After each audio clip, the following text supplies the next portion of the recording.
Oke, baik. Bismillahirrahmanirrahim. Assalamualaikum warahmatullahi wabarakatuh. Perkenalkan, nama saya Riza Maulana Komarudin dengan NIM 2004054. Nah, pada kali ini saya akan memaparkan tugas network programming, yaitu tugas keamanan jaringan komputer dengan kode CM313. Oke. Jadi yang akan saya bahas pada kali ini adalah yang pertama, introduction atau pengenalan mengenai hal yang akan dibahas, kemudian membahas tentang client and server, membahas socket, dan kemudian kita akan melakukan praktikalnya gitu. Oke, untuk awalannya, jadi pemrograman jaringan melibatkan interaksi antara dua atau lebih komputer melalui jaringan.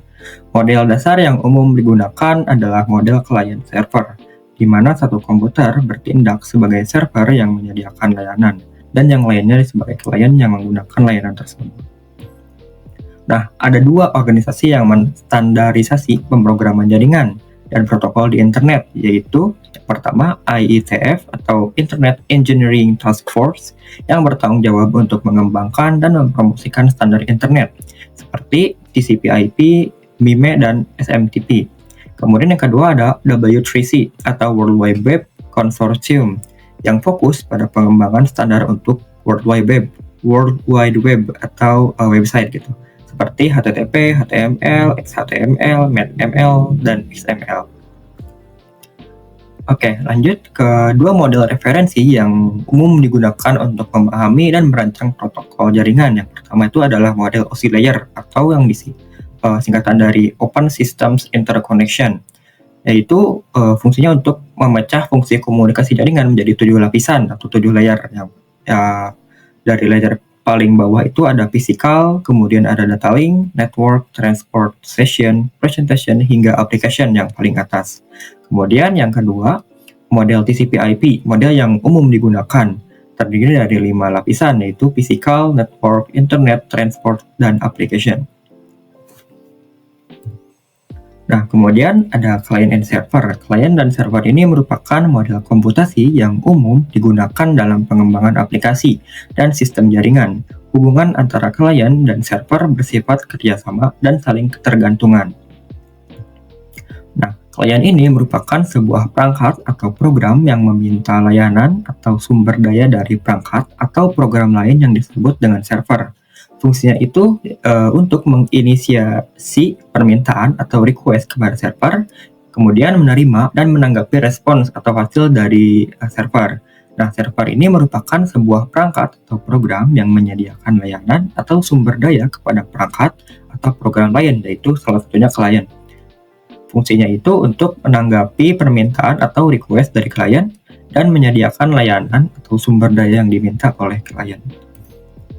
Nah, pada diagram ini kita bisa melihat ada hubungan antara klien dan server. Pada diagram ini kita bisa melihat bahwa klien meminta gitu ya, memberikan request kepada server, lalu dikirim ke server, kemudian server memberikan respon kepada klien. Di sini ada kasus ada 2 klien, di mana klien itu bisa banyak dan servernya itu bisa 1. Nah, hubungan lainnya juga ada yang disebut dengan hubungan asimetris. Hubungan asimetris ini merupakan peran klien dan server ini bersifat asimetris gitu ya, di mana klien ini meminta layanan atau sumber daya, sedangkan server menyediakan layanan atau sumber daya. Kemudian ada hubungan interaksi. Hubungan ini bersifat interaktif. Klien dan server saling berkomunikasi melalui protokol komunikasi seperti HTTP untuk web, SMTP untuk email, dan lain-lain. Lalu ada hubungan ketergantungan. Nah, hubungan ini sesuai dengan kinerja aplikasi atau sistem yang bergantung pada ketersediaan dan responsibilitas baik itu dari klien maupun dari server. Yang terakhir ada skalabilitas. Nah, model ini memungkinkan skalabilitas dengan menambahkan lebih banyak klien atau server sesuai dengan kebutuhan. Nah, kemudian ada socket. Soket ini adalah sebuah endpoint gitu ya, atau titik akhir untuk komunikasi dua arah antara dua program yang berjalan pada dua komputer yang berbeda dalam jaringan. Nah, soket ini merupakan sebuah special type of file handle yang digunakan oleh suatu proses untuk layanan request jaringan pada sistem operasi. Nah, pemrograman soket ini memungkinkan aplikasi untuk berkomunikasi melalui jaringan menggunakan protokol seperti TCP/IP atau UDP/IP. Nah, di sini ada gambar diagram mengenai soket gitu ya. Nah, diagram ini menunjukkan bagaimana program klien dan program server ini berkomunikasi satu sama lain menggunakan atau melalui soket. Nah, program klien ini mengirim permintaan ke program server yang kemudian server ini merespon berdasarkan informasi yang diminta oleh klien. Nah, diagram ini menunjukkan program klien yang di sebelah kiri dan program yang server itu di sebelah kanan ya, sesuai ada di gambar gitu ya. Nah, program klien dan server ini terhubung oleh dua soket yang dipresentasikan oleh dua persegi panjang dengan garis ini yang menghubungkannya gitu ya. Nah, dengan kata lain, soket ini adalah suatu kelas gitu ya yang bisa digunakan oleh aplikasi untuk saling berhubungan satu sama lain gitu ya, khususnya antara klien dan server. Nah, mekanisme soket ini menyediakan sarana komunikasi antar proses dengan menetapkan endpoint atau titik di mana komunikasi berlangsung. Nah, setiap soket ini memiliki alamat tertentu yang terdiri dari alamat IP dan alamat nomor port. Soket umumnya digunakan dalam aplikasi klien server. Server membuat soket, kemudian melampirkannya ke alamat port jaringan, kemudian menunggu klien untuk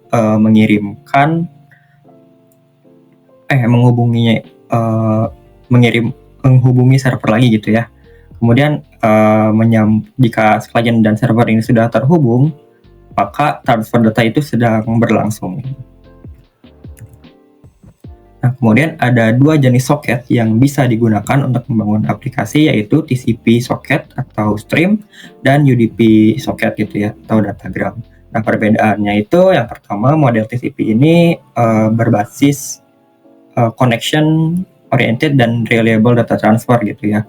Nah, model TCP ini membutuhkan ketepatan data hingga 100%, tapi tidak memedulikan lama pengiriman gitu. Jadi, tidak peduli seberapa lama pengiriman dari server ke klien maupun sebaliknya gitu ya. Nah, stream soket ini menyediakan aliran data yang terurut, unik, dan tanpa batas rekaman dengan mekanisme yang ditentukan dengan baik untuk membuat dan memutus koneksi serta mendeteksi kesalahan. Nah, aplikasi berbasis TCP ini biasanya adalah aplikasi yang membutuhkan ketepatan data hingga 100% gitu ya, tapi tidak memedulikan lama pengirimannya. Contohnya itu ada website gitu ya. Nah, kemudian di model UDP itu connectionless, oriented, dan unreliable data transfer gitu ya. Atau tidak memerlukan jaringan gitu. Nah, aplikasi yang tidak terlalu memedulikan ketepatan data, tapi sangat peduli dengan delay pengiriman gitu ya. Contohnya itu video conference gitu. Jadi buat model UDP ini gak peduli gitu ya datanya benar atau enggak, yang penting cepat ngirimnya gitu ya.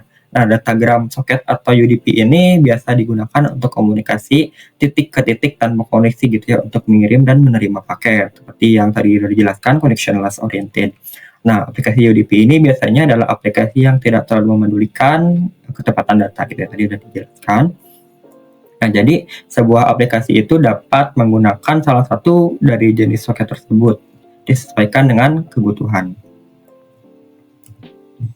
Nah, di sini ada tabel pemanggilan sistem soket gitu ya. Ada connection oriented server yang establishnya itu bin, listing, and or accept gitu ya. Jadi antara menggabungkan, mendengarkan, atau menerima.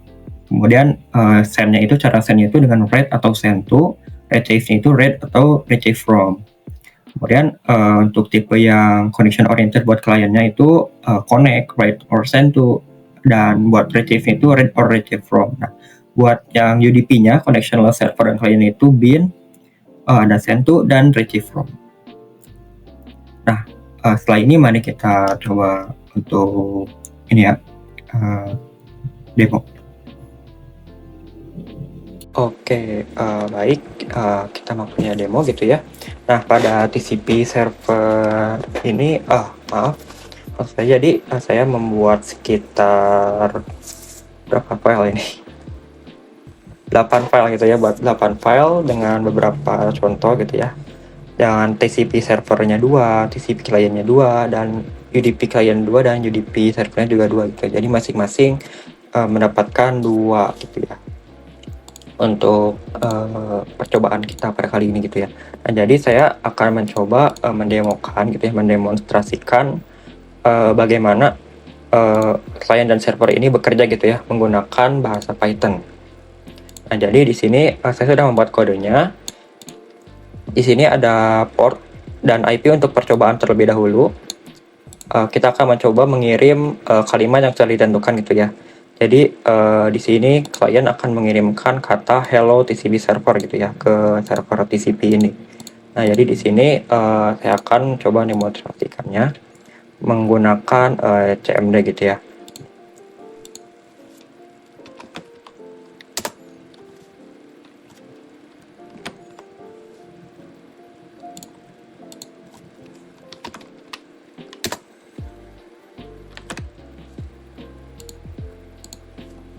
Oke, baik. Jadi kita akan mulai dari Python TCP server dulu. Kita coba panggil dengan cara mengetik Python TCP_server sesuai nama file gitu ya. Nama file saya adalah ini, dan kita menggunakan Python terlebih dahulu. Kemudian kita enter. Nah, jadi TCP server sudah memanggil gitu, sudah mendengarkan ke port ini gitu ya. Dan kebetulan kita juga sudah menyeting tadi buat di kliennya itu dengan IP dan port seperti ini. Port yang sama gitu ya dengan yang tadi. Oke, mari kita coba di sini untuk kliennya. Ketikkan sama Python dengan nama file. Kita klik enter. Nah, maka di sini terbaca TCP server menerima pesan hello TCP server gitu ya dari klien sini sesuai dengan program yang sudah kita buat tadi. Oke, setelah itu kita akan mencoba untuk custom gitu ya. Bagaimana kalau misalkan TCP server ini kita custom. Jadi sesuai keinginan kita mengirim apa gitu ya, dan saling membalas gitu ya. Oke, kita coba dari servernya dulu, kita inisiasi dengan sama ya dengan tadi Python spasi nama filenya gitu. Oke, kita coba enter. Nah, jadi sudah listening gitu ya buat ya. Oke, kita coba di sini untuk kliennya. Nah, jadi kita bisa memasukkan pesan ke ke server gitu ya melalui CMD ini gitu ya. Jadi yang kanan adalah klien, yang kiri adalah server. Nah, kita coba ketikkan halo, selamat malam, dan terkirim ke server gitu ya. Nah, jika server mau merespon nih, misalkan halo, selamat malam juga, enter. Nah, sampai ke kliennya gitu ya di sini. Oke, jika sudah selesai, saya akan mengetikkan bye di sini. Bye. Oke, sini juga sudah ya. Bye. Nah, oke, jadi langsung kembali ke awal gitu ya. Ini untuk TCP server gitu ya. Nah, kemudian kita lanjut ke nah, untuk server. Oh ya, sebelumnya mohon maaf, ini untuk TCP server programnya seperti ini gitu ya. Jadi ada looping itu untuk masukkan respons dan masukkan pesan gitu ya kepada server gitu dari klien maupun sebaliknya. Nah, kita lanjut ke UDP. Nah, bedanya apa sih UDP dengan TCP itu gitu ya. Nah, jadi seperti yang sudah dijelaskan tadi, UDP itu menggunakan datagram gitu, sedangkan kalau klien itu menggunakan stream. Di sini ada perbedaan di sana gitu ya. Dan delay-nya itu buat klien itu lebih cepat, tapi karena kita sedang mencoba program, jadi dan program juga tidak terlalu berat, jadi nggak akan terlalu terlihat gitu ya perbedaannya bagaimana. Tapi mari kita coba tes terlebih dahulu untuk UDP servernya ini dengan klien mengirim kalimat ini. Ya, mari kita coba. Oke, mari kita coba. Untuk UDP server dulu, nah, sekarang kita coba servernya sebelah kanan ya. Nah, sudah membaca, lanjut ke yang kliennya.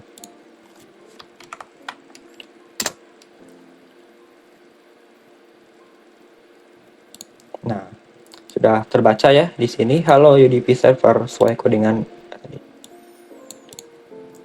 Gitu. Nah, Hello UDP server, dan ini juga dari klien mengirim ke server Hello UDP server. Nah, mari kita coba lagi di sini bagaimana kalau sesuai dengan yang tadi kita contohkan gitu ya, di yang TCP kita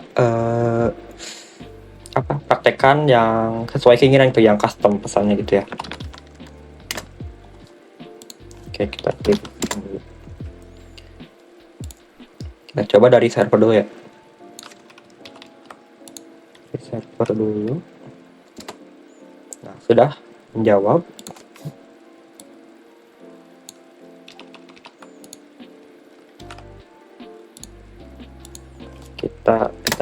Nah, jadi di sini memasukkan pesan seperti tadi gitu ya, untuk seperti yang TCP tadi gitu ya.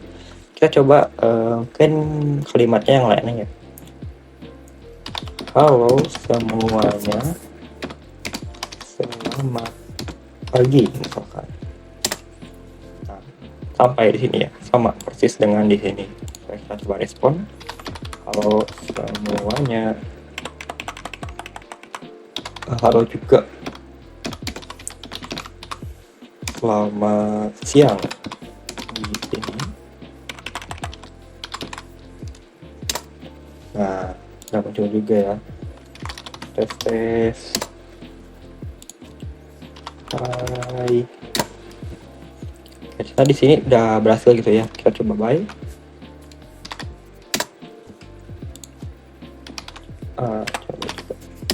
Oke, ternyata berhasil ya guys. Untuk percobaan praktik kali ini gitu ya. Ini jadi saya membuat 8 file gitu ya, yang berbeda-beda, dimana ada 2 versinya masing-masing gitu ya, dari TCP maupun dari UDP. Sekian demo dari saya. Oke, tadi demo sudah selesai gitu ya, jadi langsung jadi ada kesimpulan dari praktisi tadi gitu ya, dari demo tadi, yaitu TCP adalah connection oriented gitu ya, membutuhkan pembukaan koneksi sebelum pengiriman data. Kemudian UDP ini adalah connectionless gitu ya, tidak memerlukan pembukaan koneksi. Nah, pengiriman data di TCP ini melalui koneksi send and retrieve gitu ya, dan socket stream gitu ya sebagai parameter kedua. Sementara di UDP ini menggunakan send to and retrieve from gitu ya, tanpa pembukaan koneksi terlebih dahulu, serta sock datagram gitu ya sebagai parameter keduanya. Oke, mungkin ini ada beberapa referensi gitu ya, referensi tambahan dari kami gitu ya, dari saya gitu ya, dalam mempelajari materi ini. Terima kasih telah menonton. Wassalamualaikum warahmatullahi wabarakatuh.